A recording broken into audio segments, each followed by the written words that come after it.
Why do I know so many quotes? Well, funny story. When I was young, my dad told me that the secret to life is to get wise before you're old.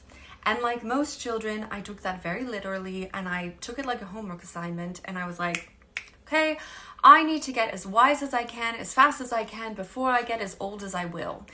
And so what I did is I would read poetry, I would study, I would research, and I had a collection of quotes in a book that anytime I came across a quote, I would write it down.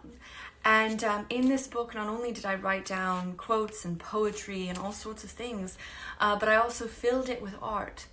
And when I was going through a really hard time in my childhood, as most children do, I would turn to my book filled of wisdom, and that's what I would use to ground myself and to give myself perspective and hope and inspiration. So what happened to my book full of quotes and artwork? Well, I had another classmate who was struggling. Her parents were getting divorced at that time, and I gave her my book. And I said, keep it as long as you need, and I hope you find comfort in it. And she took it, and I actually never saw her again. Bethany, by the way, if you don't have my book, that's perfectly fine. I hope it served you well.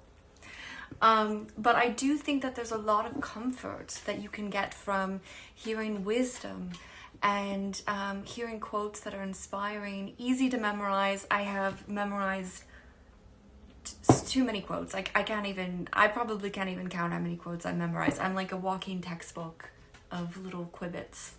But yeah, that's me.